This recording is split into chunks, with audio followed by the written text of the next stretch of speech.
ये आज की बात नहीं शाहरुख, आपने जिक्र किया 22 साल पहले जब आपकी अदालत में आए थे, तो मुझे ध्यान है उस समय ऑडियंस में किसी ने कहा था कि अमिताभ बच्चन नंबर 1 है, तो आपने कहा था कि वो ग्रेटेस्ट हो सकते हैं लेकिन मैं ग्रेटेस्ट से थोड़ा बेहतर हूं।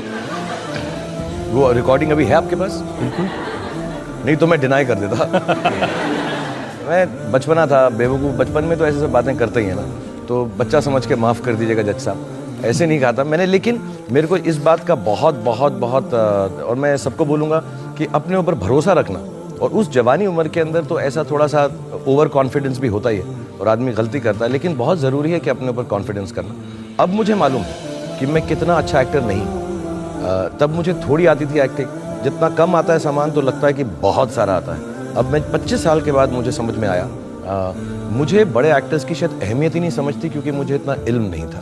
तो मैंने अगर वो कहा भी तो शायद मैंने लैक ऑफ एजुकेशन की वजह से कहा। आपने ये भी कहा कि जब मैं किसी डायरेक्टर के साथ काम करता हूं तो मैं अपनी शर्तों पर काम करता हूं, मैं उनसे कह देता हूं ये खटिया सरकाए लो मुझसे नहीं होगा।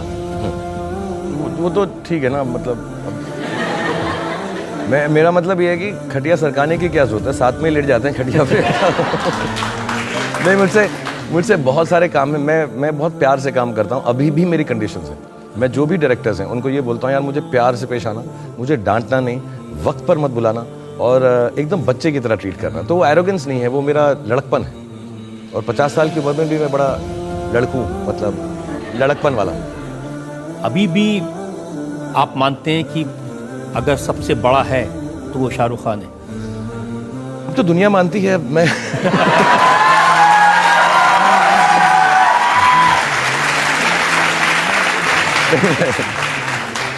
ये मेरा, मैं क्लियर बदले नहीं है। हाँ नहीं, मैं 22 साल पहले एरोगेंट था, आज भी हूँ और कल भी रहूंगा। तो ये ऐसा नहीं है, ये मेरा ये मेरा सेंस ऑफ ह्यूमर है, मैं सचमुच नहीं कह रहा हूँ। अब मगर जो सच है वो सच है। 22 साल पहले मैं खूबसूरत था, मैं इंटेलिजेंट था, एरोगेंट था, और अभी भी मैं वैसा का वैसा नहीं। और देखिए दिल्ली वाला हूँ, इतना तो बोल सकते हैं, क्या है यार, दिल्ली वाले तो बोल सकते हैं, कुछ भी बोल सकते हैं। ये सिर्फ आप ह्यूमर में नहीं कह रहे हैं। देखिए मेरे पास में ये इंटरव्यू है आपका, ये जनवरी 2016 की ये मैगजीन है। आपने इसमें कहा कि पीपल डोंट अंडरस्टैंड, लोग ये बात नहीं समझते कि मैं दुनिया का सेकंड रिचेस्ट एक्टर हूं, दुनिया का। हाँ, ये मैंने दुख से बोला था। ये मैंने कंप्लेन किया था, ये मैं शो ऑफ नहीं कर रहा था। लोग समझ नहीं रहे मैं सेकंड हूँ, फर्स्ट क्यों नहीं हूँ। मुझे इस बात का बहुत दुख था मुझे। और सच्ची बात यह है कि ये गलत इन्फॉर्मेशन है। मैं आपको एक छोटी सी कहानी बताऊंगा कि जब ये न्यूज़ आई थी तो मेरी फिल्म हैप्पी न्यू ईयर हम बना रहे थे और हम क्लाइमैक्स का सेट लगा रहे थे, और मैं खार डांडा एक जगह है मुंबई में हमारे ऑफिस की तरफ, तो मैं गाड़ी में वहाँ जा रहा था और मेरे प्रोड्यूसर करीम का फ़ोन आया कि शाहरुख सेट लगाने के पैसे नहीं। तो मैंने कहा यार कुछ पता करो, कोई शादी वादी फंक्शन हो रहा हो, जाके नाच लेता हूँ, पैसा सेट लगाने के पैसे नहीं। मैं सच बता रहा हूँ, बहुत बड़ा सेट था वो हैप्पी न्यू ईयर का, क्लाइमैक्स का, पूरा दुबई का सेट लगाया था। तो उनका पैसे नहीं है, कुछ करना पड़ेगा, 12 दिन के अंदर पेमेंट करनी है। तो मैंने कहा हाँ यार कुछ हो, कोई फंक्शन हो, कोई हो, एक अवार्ड फंक्शन हो, बोलो मैं डांस वांस करके कमा लेते हैं। तो हम उस होड़ में लग गए। उस होड़ में था तो मैंने ट्विटर पे पढ़ा इस होड़ के अंदर कि मेरे पैसे नहीं है, कि Shahrukh Khan is the second richest actor in the world. तो मैं लानत है यार इसके ऊपर, यहाँ पे सेट लगाने को पैसे नहीं और इंटरव्यू में ये आ रहा है। तो मेरे को बहुत अजीब और आयरॉनिक लगा था। अच्छा, ये आपने सीरियसली निकाली। इसमें ये भी आपने कहा कि वो लोग ये नहीं समझते कि मैं सेकंड ऐसा आदमी हूँ वर्ल्ड में जो अपनी एक्टिंग से कोई पैसा नहीं कमाता। मैं एक्चुअली नहीं कमाता हूँ, मैं फिल्मों के लिए बिल्कुल पैसे नहीं लेता हूँ। और आजकल तो जैसे लोग समझते हैं मेरी एक्टिंग, वैसे कोई पैसे नहीं देता मुझे एक्टिंग के। बट जेन्युइनली मैं नहीं लेता हूँ। मैं एंडोर्समेंट्स के लेता हूँ, मैं लाइव शोज़ के लेता हूँ, मैं बहुत मेहनत से काम करता हूँ। लेकिन फिल्मों में मैं हमेशा सब डायरेक्टर प्रोड्यूसर को कहता हूँ आप फिल्म में लगा दो पैसा, फिल्म अच्छी होनी चाहिए। बट जेन्युइनली मैं कह रहा हूँ, मैं ये आप किसी भी प्रोड्यूसर कभी यहाँ आपकी अदालत में आए जिन्होंने मेरे साथ काम किया, वो आपको कहेंगे शाहरुख कभी भी पैसा नहीं मांगता, कहता फिल्म में लगा दो, बच जाए, अगर कमा लो तो दे देना, वरना मत देना। और ये सच बता रहा हूँ, मैंने पिछले 15-20 साल में किसी से ये नहीं बोला मुझे फिल्म का पैसा चाहिए। लेकिन मैं दूसरे काम इतने करता हूँ और उनसे कमाता हूँ और उनसे खाता हूँ। बड़े मैं सच बता रहा हूँ, मैं झूठ नहीं कह रहा हूँ बिल्कुल, क्योंकि मैंने अच्छी फिल्में की हैं, बुरी फिल्में की हैं, लेकिन मुझको जेन्युइनली ऐसा लगता है मेरे लिए फिल्म बनाना एक पूजा है, मेरे लिए पार्टी है। तो मैं बहुत उसी तरह से, मैं धंधे की तरह फिल्मों में काम करता ही नहीं। बाकी सारी चीज़ें मैं बिजनेस की तरह करता हूँ, लेकिन मैं फिल्मों में काम जेन्युइनली पैसे नहीं लेकर करता।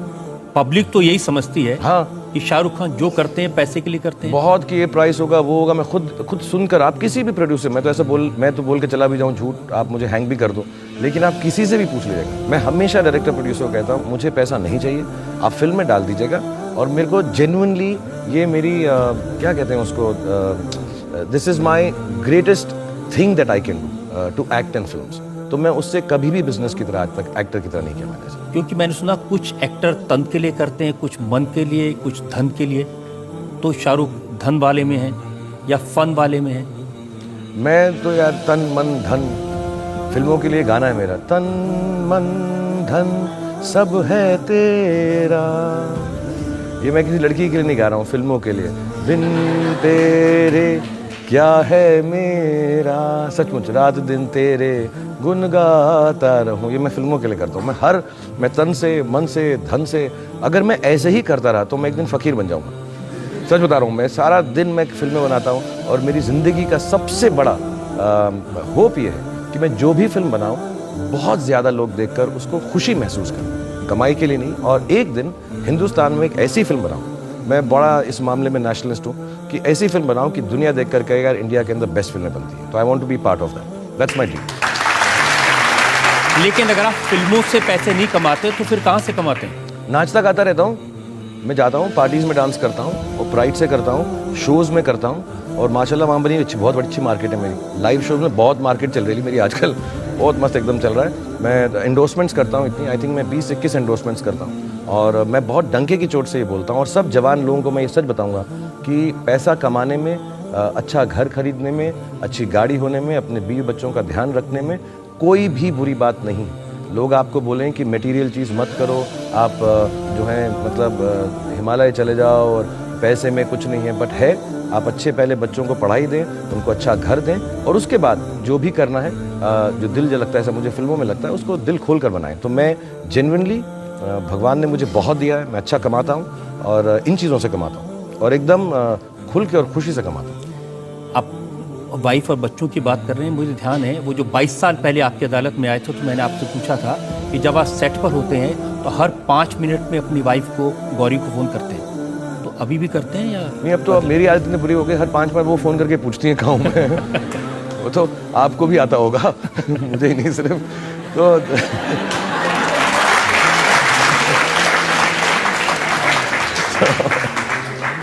जनता में से जो लोग सवाल पूछना चाहते हैं।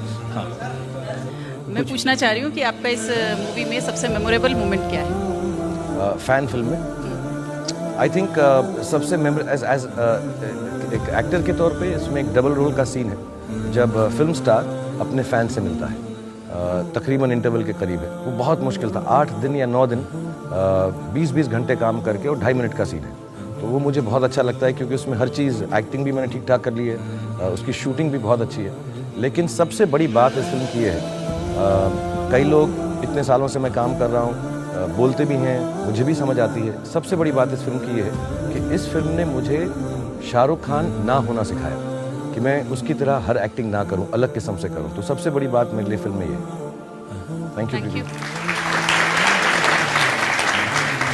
ये भी सही है कि ये रोल ऐसा है जो आपको अवार्ड दिलवा सकता है? इस बार अवार्ड नहीं दिया तो छीन लूंगा। मतलब मैं बहुत लड़ाई कर लूँगा मैं। मतलब या तो छीन लूँगा या रोना शुरू कर दूँगा कि मैं, और जिसको भी देंगे ना, जहाँ पर भी देंगे, मैं बाहर खड़ा रहूँगा और लेके ऐसा करके भाग जाऊँगा वहाँ से। लेकिन 22 साल पहले मुझे याद है आपकी अदालत, आपने कहा था कि आप खालिद मोहब्बत के पास गए थे जेब में पैसे डाल के कि भाई खरीदना है मुझे अवार्ड। हाँ, मुझको ऐसा लोगों ने बोला था कि ये ना, ये लोग पैसे लेते हैं, ये करते हैं, और बहुत बड़े जर्नलिस्ट थे। मैंने काफ़ी बेवकूफ़ियाँ की उन महीनों में, 6-7 महीने में। तो मैं वहाँ पहुँच गया, मैं कहा यार ये अवार्ड मेरा होना चाहिए। आई थिंक बाजीगर फिल्म थी, काफ़ी अच्छी एक्टिंग की थी मैंने, हार कर जीतने वाले को बाजीगर का। तो मैं बेवकूफ़ की तरह वहाँ पहुँच गया। मैंने सुना यार तुम लोग जो है पैसे ऐसे लेके अवार्ड देते हो, तो मेरे पास ही 250-300 रुपया ही है, तुम यही ले लो, बाकी हम किस्तों में करते रहेंगे। तो मुझे याद है वो ऐसे बेचारा शर्मा गए थे, बड़े शरीफ से आदमी थे वो, कि Shahrukh no that's not true, ऐसा नहीं होता, ये नहीं। और मुझे पब्लिकली बोल रहा था मैं, और फिर मैंने स्टेज पर भी जाकर बोला, और मैंने माफ़ी भी मांगी थी कि मैंने ऐसी हमाकत की थी, गलती की थी, और ऐसा नहीं है। क्योंकि अब मुझे मिल गया तो मुझे लगा ऐसे लोग ना समझे मैंने पैसा दिया हुआ है, तो मैं क्लियर कर दूँ यार। Sir my question is sir, आपने कहा था कि जो आपकी सक्सेस है उसमें आपकी मदर का काफ़ी क्रेडिट आप उनको देते, क्योंकि आपकी मम्मी, आपने कहा था कि आपकी मम्मी ने भगवान का कान पकड़ रखा है और बोल रखा है कि आपको सक्सेसफुल बनाना है। सर आफ्टर 25 ईयर्स सर आप सर बहुत सक्सेसफुल हैं, you are the richest actor in the world, you have everything sir, but second sir मेरे लिए फर्स्ट हो सर, आप फर्स्ट हो सर। तो आप जब अभी भी प्रोजेक्ट्स या लेते हैं, कुछ काम करते हैं, आपको अभी भी लगता है no I still have to achieve something, something is left? Absolutely. मैं एक बात बताना चाहूँगा, हम खुदा ना करे, खुदा ना खास्ता किसी के साथ ऐसे बीते कि अपने जो हम जिनसे प्यार करते हैं, हमारे जो रिश्तेदार हैं, वो चल बस। लेकिन ये एक ज़िंदगी की सच्चाई है कि ऐसा होता ही है और ऐसा सबके साथ होता। मेरे साथ एक जल्दी उम्र में हो गया था, तो मेरा बिलीफ ये है कि यार चलो अगर मुझसे माँ बाप छिन गए और उनके प्राण पखेरु हो गए और उनको जाना ही था, तो कहीं ना कहीं पर एक अच्छा बात ये होगी कि वो जो है भगवान खुदा के पास बैठे हुए हैं कि अब हम आए हुए हैं यहाँ पे, तो ज़रा सेटिंग ठीक रहनी चाहिए, इसका सब गलत नहीं होना चाहिए। तो मुझे ये सचमुच बिलीफ है।